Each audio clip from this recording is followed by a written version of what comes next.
안녕하십니까. 아버지 TV 하늘처럼 물처럼 시작하겠습니다. 물처럼 있는데 노자 도덕경에 나오는 상선 약수에 대해서 한번 나누어 보겠습니다.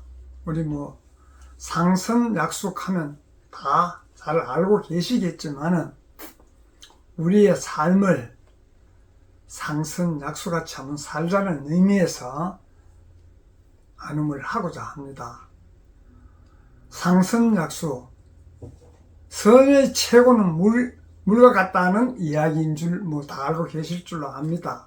그래 우리 삶을 근본에서 보면 지금 상선 약수에서 선을 하고는 비교는 안 되겠지만 근본에서 보면 선이나 악이나 없는 거예요. 근원에서 보면. 근데 우리가 이분법적으로 선은 좋고 악은 나쁘다 하는 그런 이분법적, 즉 사량 분별로서 그런 이야기가 있는 것이지, 우리 인간은 원래 하늘에서 올 때 물처럼 살아야 되는 것이에요. 하늘에서 올 때 탁해진 부분 70%는 근본에서 70%는 하늘에 두고 탁해진 부분을 갖고 초록별 지구에 와서 그 탁해진 부분을 맑혀서 다시 근본 천상으로 하늘로 돌아가자는 의미로 우리가 온 것이에요. 그래서 와서 삶 자체를 물같이 살아야 그렇게 하늘로 돌아가서 70%와 30%가 하나가 되는 그런 삶을 살기 위해서 우리가 온 것이에요. 그래서 그런 부분들을 살기 위해서는, 완성하기 위해서는 우리의 삶을 상선약수, 물처럼 살아야 되는 것입니다. 물처럼 사는 경우를 우리가 예를 들어보면, 물은 항상 높은 곳에서 낮은 곳으로 가고 남이 싫어하는 가장 낮은 자리에 머물지 않습니까? 우리가 비교적으로 보면 그 물은 또 물에서 다시 물로 돌아가지 않습니까? 우리 물의 그 근원이 보면 바다에서 보면 모든 물이 바다에서 태양의 열을 받아서 증발되었다가 다시 구름이 되어 비로 내려서 다시 물이 되면 돌아 다시 모든 자기 역할을 하고 바다로 다시 모이지 않습니까? 그와 마찬가지로 우리도 인생에서 삶을 살면서 우리가 본분 천상, 즉 하늘에서 올 때 사명과 어떻게 살아야 되는 사명과 무슨 일을 해야 되는지 본명이 있는 거예요. 그 사명과 본명을 하고 살고 다시 하늘로 되돌아가야 되는데도 불구하고 우리 삶을 사는 자체가, 우리가 올 때 인간은 영혼 100으로 왔는데도 불구하고 영은 놔놓고 혼 100 위주로, 육신과 육혼 위주로 삶을 살기 때문에 그 삶을 통해서 영이 깨어나서 본영의 삶을 살아야 되는데도 불구하고 본영이 있는 줄도 모르고 육신, 육혼 위주로 삶을 살고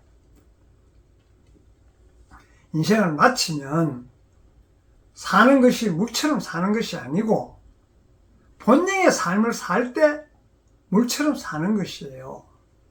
그래야 다시 되돌아갈 수 있기 때문에 그런 부분들을 항상 불교에서는 저번 시간에 이야기했지만 일기하처 돌아가는 그곳이 한 자리, 원래 자리로 돌아가는 그 부분들, 이런 부분들하고 다 연관이 되어 있습니다. 그래서 성인들이 하신 말씀이 다 근본에서 보면 같지 않습니까? 석가나 예수나 모든 분들이 종교에서 제일 이야기하고 있는 이런 부분들이 근본에서 보면 같은 것이에요. 그런데도 불구하고 우리는 인간의 육신의 탈을 쓰고 왔으니까 육신 위주로, 육혼 위주로 삶을 지금까지는 살 수밖에 없었던 그런 환경들이 주어졌습니다.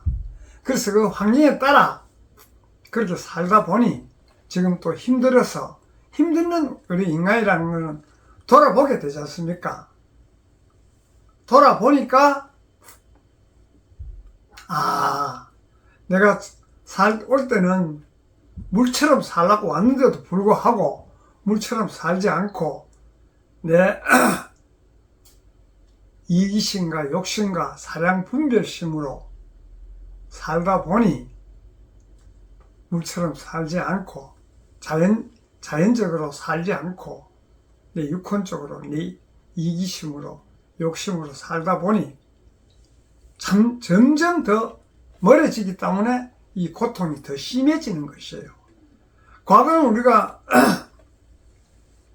육신적으로 물질적으로 풍부하고 정신적으로 안정되면 다 한 줄 알고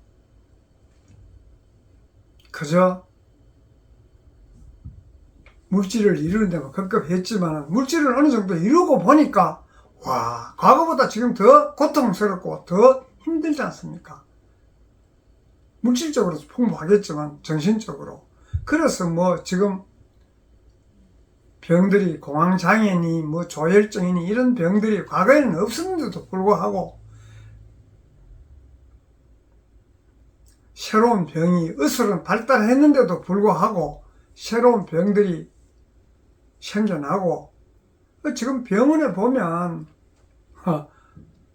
얼마나 환자들이 많습니까?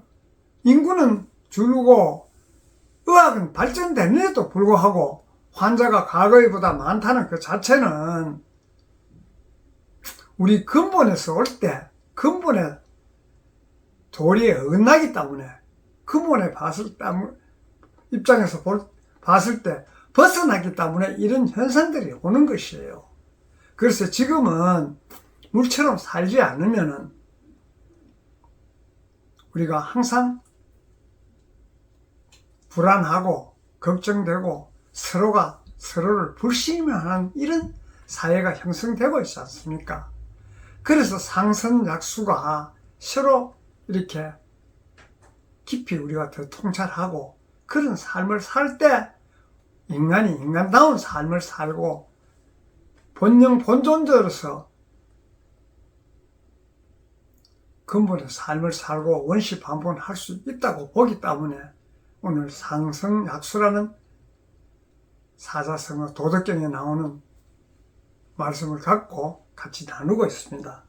그래서 우리는 지금까지 삶을 육혼 위주로 살았다면 지금부터는 본영 본존재 근본의 자리, 뭐 불교에서 이야기하는 불성, 성령 이런 자리로 살 때 그것이 우리가 근본으로 돌아갈 수 있는데도 불구하고 그런 삶을 살자면 우리가 의식 자체가 바깥으로 향해서 살던 삶을 수렴해서 내 안으로 가져와서 나의 본영 본존재 즉 내가 올 때 나의 사명과 본명이 뭔데 왜 이렇게 사느냐를 자기 스스로 인식하고 통찰함으로써 그런 삶을 살 수 있는 것이지 그냥 인위적으로 우리가 어떻게 살아야지 한다고 그런 삶을 살 수 없다고 봅니다. 물론 얼마나 포용력이 있습니까? 누구와도 마찰을 일으키지 않고 상대와 하나가 되어가지고 그렇지만 본연의 성질은 잃지 않고 자기 본연을 다 하고 있지 않습니까? 그와 마찬가지로 우리도 그 포용력, 용기나 이런 지혜나 이런 부분들을 몰라서 못하는 것이 아니에요. 그 자연을 보면 물이 그렇게 하고 있는데도 우리가 인위적으로 사랑 분별이 힘이 있기 때문에 그렇게 못하는 것이에요. 그렇게 살아야 된다는 것은 내나 니나 할 것 없이 다 알고 있지 않습니까? 그렇지만은 그런 삶을 못 사는 자체가 사량 분별하기 때문에 그 사량 분별하는 그 이유는 그 속에 깊이 들어가면 나의 이기심, 욕심이 그 안에 자리 잡고 있기 때문에 그것이 안 되는 것이에요. 그래서 그런 부분들을 바깥에 의식적으로 흐르던 부분들을 내 의식을 내 내면으로 가져와서 나의 내면에 보면 우리가 올 때 그런 것을 갖추어서 왔기 때문에 그렇게 삶을 살게 됩니다. 그런 삶을 살 때 상승약수와 같은 삶을 살고 우리가 본래 올 때 우리가 가져온 그런 성품들이 발현될 수 있는 것이에요. 내 내면을 성찰하지 않으면 바깥을 항상 흐르면 그런 부분을 삶을 살 수가 없고 내 내면을 성찰하면 그런 삶 자체가 영이 깨어나는 삶, 본영 본존재가 앞서는 삶. 그래서 영성시대 항상 영이 깨어나면 신처럼 사는 것이에요. 신. 우리 신이라 하면 일반적으로 뭐 작기나 이런 쪽을 생각하지만 그게 아니고 우리 근본은 신으로 와서 신으로 살고 신으로 돌아가자는 부분, 신으로 삶을 살 때 좀 부족했던 부분, 그런 부분을 성장시키고 발전시켜서 완전하게 갖추어서 하늘에 있는 나의 70%와 이 초록별 지구에 올 때 30% 왔는 그 부분이 하나가 될 수 있는 삶을 살 때 우리가 인간의 삶을 사는데 그 삶을 살려면 상선약수와 같이 물같이 살아야 됩니다. 물같이. 흔히 이야기하기를 물같이 살면 우리 이 세상에서 볼 때 사량 분별식으로 보면 바보처럼 산다고 이야기할 수 있지 않습니까? 그 바보가 진짜 바보가 아니고 크기 바른 삶이에요. 그래서 우리가 한번 깊이 통찰해 보자는 의미에서 오늘은 상선약수 모두 잘 아시겠지만은 갖고 함께 나눔을 했습니다. 감사합니다.